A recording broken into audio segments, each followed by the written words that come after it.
weeks ago, we were planning a trip to Peru, and Lawrence was hosting all the adults and students who were going to Peru. And I'd heard a lot about Dr. Kurtzman and his successes as a plastic surgeon. And that it just struck me that I would be coming into this home that's kind of highbrow and maybe even a little pretentious. This guy was the best at what he does. And sometimes you find those situations. Not in this case. I think that Lawrence came out in flip-flops, shorts, and a t-shirt, if I'm not mistaken, and there was a beautiful, eclectic artwork throughout this home. Very, very warm home that obviously was inhabited by a very warm family. And Lawrence hosted us very, very kindly and graciously, and I've gotten to know him a little more the last couple of weeks as we practice our Spanish in Mr. Maddox's room on Monday nights in preparation for the Peru trip. But the thing that's most impressive, I think, about, to me at least, with Dr. Kurtzman is his pro bono work. He's recognized as one of the finest plastic surgeons you'll ever find, but what really stands out in his resume, 26 overseas visits to repair, in most cases I think cleft palates and so forth, facial deformities of students, children around the world who would never be able to experience that kind of medical attention. And this is really what he's known for, and it's admirable, and we're lucky to have him here as part of our school community. Dr. Lawrence Kurtzman.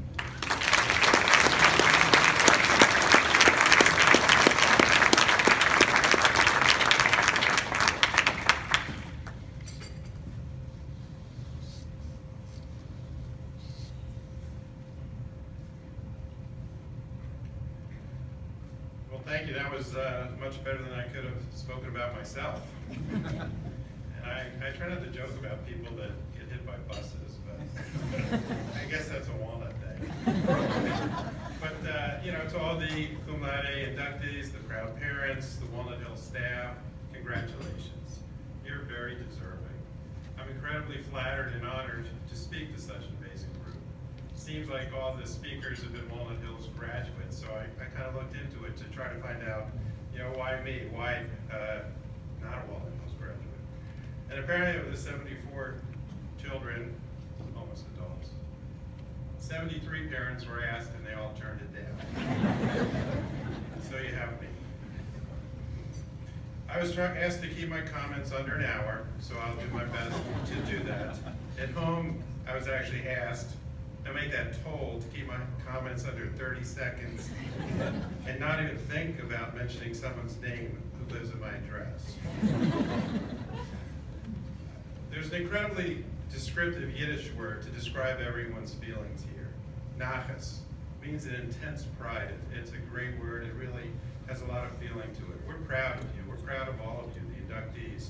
We have nachas. More importantly, you should feel nachas yourselves, proud of yourselves for your achievements, your hard work leading to your induction into the Cum Laude Society. You all have gifts, the gifts of intelligence, as was said before. But intelligence is a gift. Remember, a gift is given to you.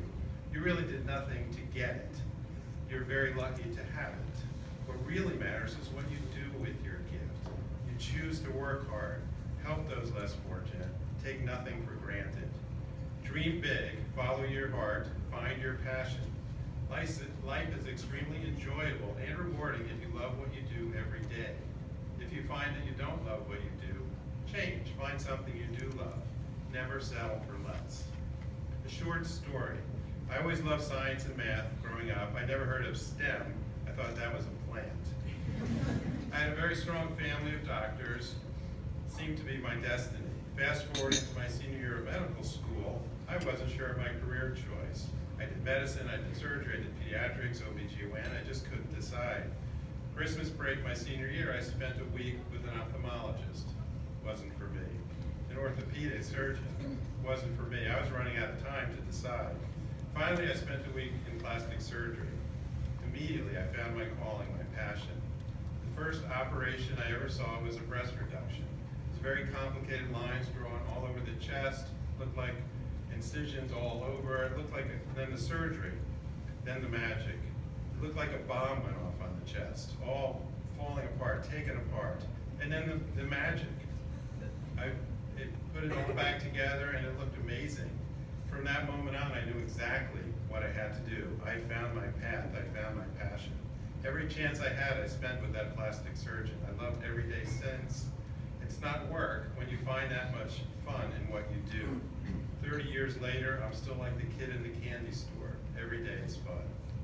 Example 2, finding your passion. JD's I wasn't supposed to mention his name, I'm sorry. His older brother Arthur, a 2009 Walnut Hills graduate, started in pre-med.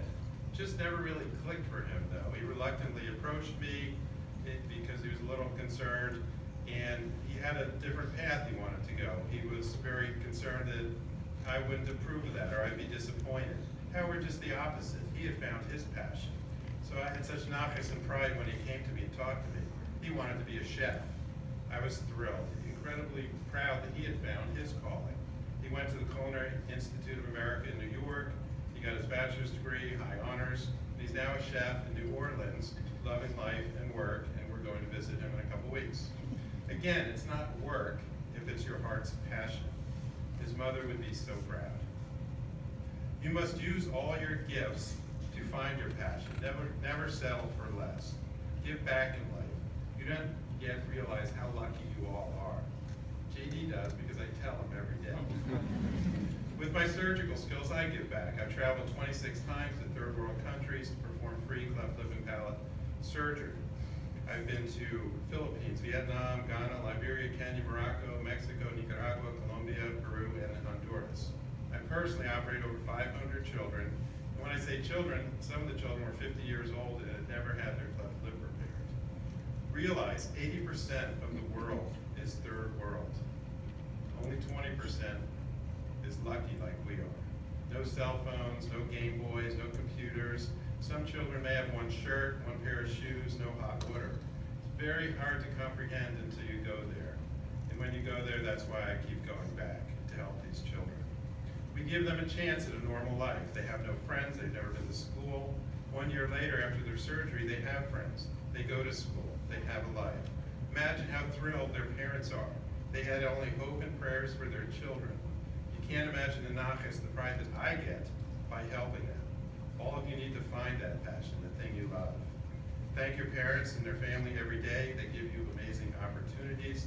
They have nachas. Appreciate your education that you have. I grew up in New Jersey.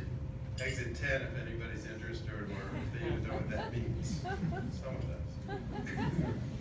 I attended a very good public school, but nothing compared to Walnut Hills High School. You may not, you probably don't appreciate your school fully yet, but you will someday. There are so many reasons Walnut is the best public high school in the state and one of the finest in the country.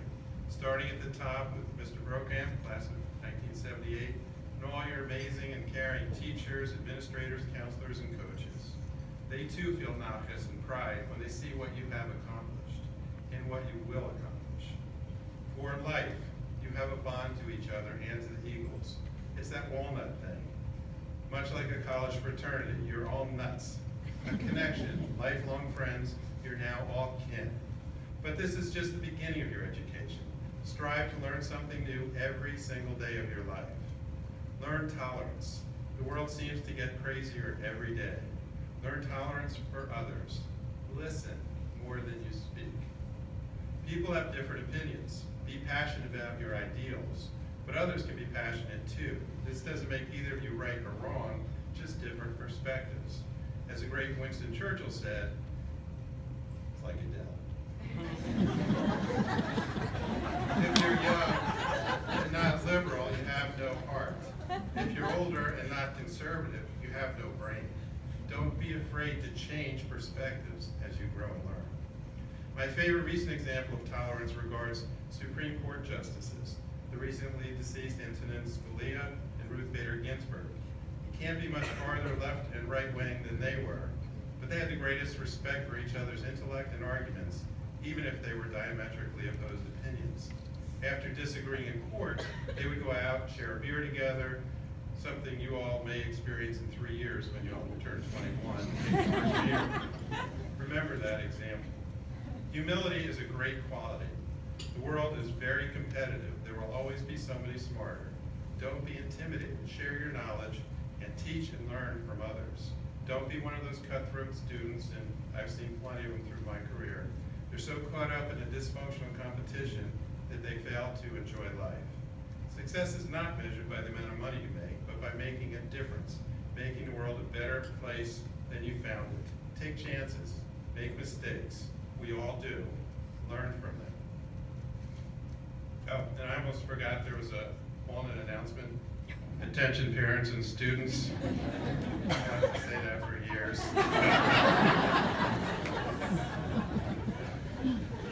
And I want to do a big shout out for the kids shaving for St. Baldrick's pediatric fundraiser this week. I was actually getting used to JD with his big fro. Such nachas to see many of you raising money for a terrific cause. Pediatric cancer research.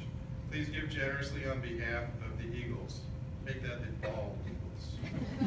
They actually started a unique segment of this fundraiser.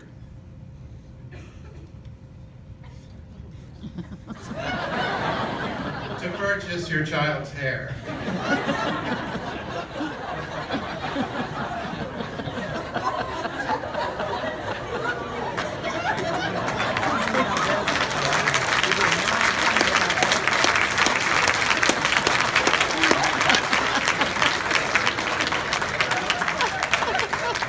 I didn't say your name. In conclusion, have nachas, pride in all you do. Follow your heart, find your passion, be humble, appreciate every day of your life, always thank those who helped you, and thank you for allowing me to make this address. What an honor, what a privilege, but nachas.